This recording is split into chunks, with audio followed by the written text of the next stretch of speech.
ಬುದ್ಧನು ಸಭೆಯಲ್ಲಿದ್ದನು. ಒಬ್ಬ ಸಂಭಾವಿತ ವ್ಯಕ್ತಿ ಕೋಪದಿಂದ ಅವನ ಕಡೆಗೆ ನಡೆದನು. ಬುದ್ಧ ಏನಾದರೂ ತಪ್ಪು ಮಾಡುತ್ತಿದ್ದಾನೆ ಎಂದು ಅವನು ಭಾವಿಸಿದನು. ತನ್ನ ಮಕ್ಕಳು ಬುದ್ಧನೊಂದಿಗೆ ಪ್ರತಿದಿನ 2 ಗಂಟೆಗಳ ಕಾಲ ಧ್ಯಾನ ಮಾಡುವುದನ್ನು ಅವನು ಕಂಡುಕೊಂಡನು. ತನ್ನ ಮಕ್ಕಳು ವ್ಯಾಪಾರದಲ್ಲಿ ತೊಡಗಿಸಿಕೊಂಡರೆ ಅವರು ಹೆಚ್ಚು ಹಣವನ್ನು ಗಳಿಸಬಹುದು ಮತ್ತು ಉತ್ತಮವಾಗಿರಬಹುದು ಎಂದು ಅವರು ಭಾವಿಸಿದರು. ಆದ್ದರಿಂದ ಆ ಕುಟುಂಬದ ತಂದೆಯು ಬಹಳವಾಗಿ ನೊಂದುಕೊಂಡನು. ನಾನು ಈ ಮನುಷ್ಯನಿಗೆ ಪಾಠ ಕಲಿಸಲು ಹೋಗುತ್ತೇನೆ ಎಂದು ಹೇಳಿದನು. ಆದ್ದರಿಂದ ಅವನು ಬಂದು ಬುದ್ಧನನ್ನು ಕೋಪದಿಂದ ನೋಡಿದನು. ಬುದ್ಧನ ಬಳಿ ಬಂದ ಕೂಡಲೇ ಅವನ ಇತರ ಆಲೋಚನೆಗಳೆಲ್ಲ ಮಾಯವಾದರೂ ಅವನ ಸಿಟ್ಟು ಹಾಗೇ ಇತ್ತು. ಅವನು ನಡುಗುತ್ತಿದ್ದನು ಮತ್ತು ಅವನಿಗೆ ಮಾತನಾಡಲು ಸಾಧ್ಯವಾಗಲಿಲ್ಲ. ಅವನ ಬಾಯಿಯಿಂದ ಯಾವುದೇ ಪದಗಳು ಬರುವುದಿಲ್ಲ. ಆದ್ದರಿಂದ ಅವನು ಬುದ್ಧನ ಮುಖದ ಮೇಲೆ ಉಗುಳಿದನು. ಬುದ್ಧ ಸುಮ್ಮನೆ ಮುಗುಳ್ನಕ್ಕ. ಸುತ್ತಲಿದ್ದ ಶಿಷ್ಯರೆಲ್ಲರೂ ಕೋಪದಿಂದ ನೊಂದುಕೊಂಡರು. ಅವರೆಲ್ಲರೂ ತುಂಬ ಕೋಪಗೊಂಡಿದ್ದರು. ಆದರೆ ಬುದ್ಧನಿದ್ದ ಕಾರಣ ಅವರಿಗೆ ಪ್ರತಿಕ್ರಿಯಿಸಲು ಸಾಧ್ಯವಾಗಲಿಲ್ಲ. ಆದ್ದರಿಂದ ಎಲ್ಲರೂ ತಮ್ಮ ತುಟಿಗಳನ್ನು ಮತ್ತು ಮುಷ್ಟಿಯನ್ನು ಬಿಗಿಯಾಗಿ ಹಿಡಿದಿದ್ದರು ಮತ್ತು ಈ ಮನುಷ್ಯನು ಹೆಚ್ಚು ಕಾಲ ಉಳಿಯಲು ಸಾಧ್ಯವಾಗಲಿಲ್ಲ.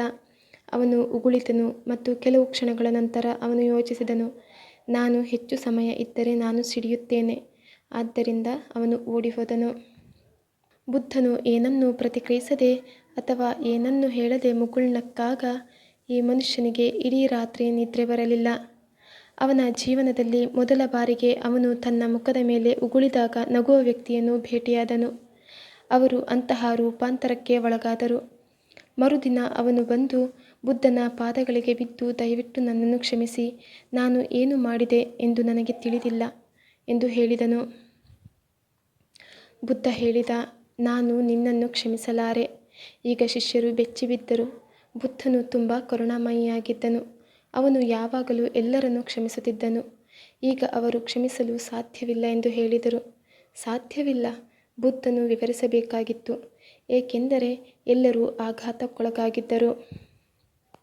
ಬುದ್ಧ ಹೇಳಿದ, ಸರಿ, ಏಕೆ? ನೀವು ಏನನ್ನೂ ಮಾಡಿಲ್ಲ. ನಾನು ನಿಮ್ಮನ್ನು ಹೇಗೆ ಕ್ಷಮಿಸಲಿ? ನೀನು ಏನು ಮಾಡಿದೆ? ನೀನು ಮಾಡಿದ ತಪ್ಪೇನು? ಆ ವ್ಯಕ್ತಿ ಉತ್ತರಿಸಿದ, ನಿನ್ನೆ ನಾನು ನಿನ್ನ ಮುಖಕ್ಕೆ ಉಗುಳಿದೆ. ನಾನು ಅದೇ ವ್ಯಕ್ತಿ. ಅದಕ್ಕೆ ಬುದ್ಧ, ಆ ವ್ಯಕ್ತಿ ಈಗ ಇಲ್ಲ. ನೀವು ಉಗುಳಿದ ವ್ಯಕ್ತಿಯನ್ನು ನಾನು ಎಂದಾದರೂ ಭೇಟಿಯಾದರೆ ನಾನು ಅವನನ್ನು ಕ್ಷಮಿಸಲು ಹೇಳುತ್ತೇನೆ. ಹಾಗಾಗಿ ಇದೀಗ ನನಗೆ ಇಲ್ಲಿರುವ ಈ ವ್ಯಕ್ತಿಗೆ ನೀವು ಅದ್ಭುತವಾಗಿದ್ದೀರಿ. ನೀವು ಯಾವತ್ತೂ ತಪ್ಪು ಮಾಡಿಲ್ಲ. ಅದು ಸಹಾನುಭೂತಿ. ಸಹಾನುಭೂತಿ ಯಾರನ್ನಾದರೂ ಅಪರಾಧಿಯನ್ನ ಮಾಡುವುದಿಲ್ಲ. ತದನಂತರ, ಸರಿ, ನಾನು ನಿನ್ನನ್ನು ಕ್ಷಮಿಸುತ್ತೇನೆ. ಅದು ಸಹಾನುಭೂತಿ ಅಲ್ಲ. ನಿಮ್ಮ ಕ್ಷಮೆಯು ಕ್ಷಮಿಸಲ್ಪಡುವ ವ್ಯಕ್ತಿಗೆ ನೀವು ಅವರನ್ನು ಕ್ಷಮಿಸುತ್ತಿರುವಿರಿ ಎಂದು ತಿಳಿಯದಂತಿರಬೇಕು. ಅವರು ಮಾಡಿದ ತಪ್ಪಿಗೆ ತಪ್ಪಿತಸ್ಥರೆಂದು ಭಾವಿಸಬಾರದು. ಅದು ಸರಿಯಾದ ರೀತಿಯ ಕ್ಷಮೆ. ಆ ಅಪರಾಧವೇ ಶಿಕ್ಷೆ. ಇದು ಸಾಕಷ್ಟು ಒಳ್ಳೆಯದು.